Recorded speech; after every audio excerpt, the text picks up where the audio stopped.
Hello NEET aspirants, कैसे हैं आप सब लोग। आई होप आप सब बढ़िया होंगे। दिस साइड मोहित हुसैन है। Welcome back to our YouTube channel. जैसे कि आपको पता होगा नीट 2025 के एप्लीकेशन फॉर्म जो वो ऑलरेडी आउट हो चुके हैं। इवन उनकी जो रजिस्ट्रेशन भी है वो स्टार्ट हो चुकी है।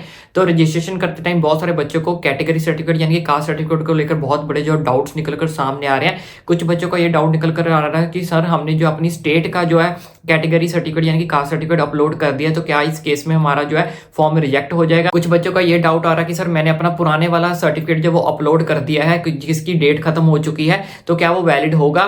तो इस केस में हमें प्लीज क्या कर दीजिए, बता दीजिए। तो आज की वीडियो के अंदर मैं आपको कैटेगरी सर्टिफिकेट के रिलेटेड जितने भी डाउट है वो सारे के सारे इस वीडियो के अंदर क्लियर करने वाला हूं।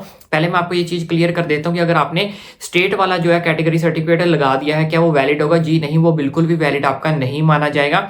आपको उसकी जगह ऑल इंडिया का जो सर्टिफिकेट होता है वो आपको लगाना पड़ेगा। तो इस केस में आपका क्या फॉर्म रिजेक्ट हो जाएगा? नहीं, आपका फॉर्म रिजेक्ट नहीं होगा। आपको या तो मेल के द्वारा बताया जाएगा कि आपने गलत फॉर्म जो है वो अपलोड कर दिया है। अगर आपको मेल नहीं आती है तो आपको घबराना नहीं है। जब भी करेक्शन विंडो होगी, नीट का एप्लीकेशन फॉर्म जब कंप्लीट हो जाता है उसके बाद 1 से 2 दिन के लिए आपकी जो करेक्शन विंडो ओपन होती है, तो उस करेक्शन विंडो के अंदर आप अपने सर्टिफिकेट को जो वो चेंज कर सकते हो। स्टेट वाला आपको जो सर्टिफिकेट है वो आपका वैलिड नहीं माना जाएगा। और डेट टाइम जब करेक्शन विंडो होगी तब आपको अपना जो सर्टिफिकेट होता है वो आपको अपडेट करना पड़ेगा। अगर डेट टाइम भी आप अपना सर्टिफिकेट अपडेट नहीं करते हो तो इन केस में क्या होगा, आपको जो जर्नल कंसीडर किया जाएगा, आपका फॉर्म जो वो रिजेक्ट नहीं होगा। यानी कि आपको जो भी रिजल्ट आएगा, जो भी आपका एडमिशन का प्रोसेस चलेगा, वो सारा कुछ आपको जर्नल के थ्रू ही मिलेगा। आपको अपनी कैटेगरी का जो बेनिफिट है वो नहीं मिलेगा। उसके बाद नेक्स्ट, जिन बच्चों के फॉर्म जो है वो ओल्ड हो चुके हैं, पुराने हो चुके हैं, डेट निकल चुकी है, तो इस केस में भी आपका जो फॉर्म है रिजेक्ट कर दिया जाएगा। तो ऐसा बिल्कुल भी नहीं है। तो जिन बच्चों ने पुराना सर्टिफिकेट लगाया है उनका भी जो फॉर्म रिजेक्ट नहीं होगा। सेम आपको भी करेक्शन विंडो के अंदर अपना जो सर्टिफिकेट है वो डेट के अकॉर्डिंग आपको अपडेट करवा के उसको क्या करना पड़ेगा, अपलोड करना पड़ेगा। तो करेक्शन विंडो के अंदर भी अगर आप अपलोड नहीं कर पाते हो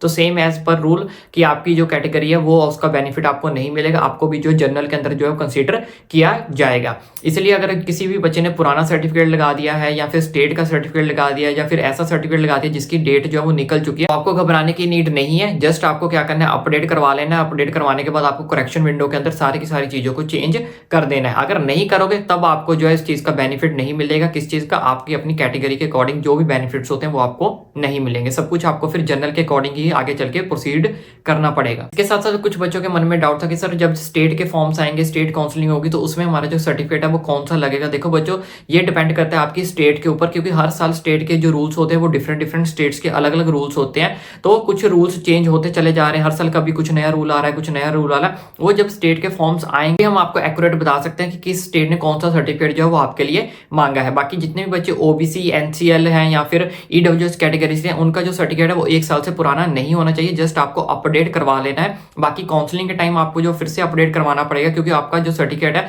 वो अप्रैल के बाद का जो है वैलिड माना जाएगा। तो इस चीज का आपको खास करके जो ध्यान रखना है। इसके अलावा भी अगर आपके मन में कोई डाउट, कोई क्वेरी बचती है तो ओपनली मुझे नीचे कमेंट करके पूछ सकते हो। बाकी चैनल को सब्सक्राइब करना ना भूलें ताकि आने वाली सारी अपडेट्स आपका भाई आप तक जो इजीली पहुंचा सके। एंड आई विश अब तक आपने चैनल को सब्सक्राइब कर दिया होगा।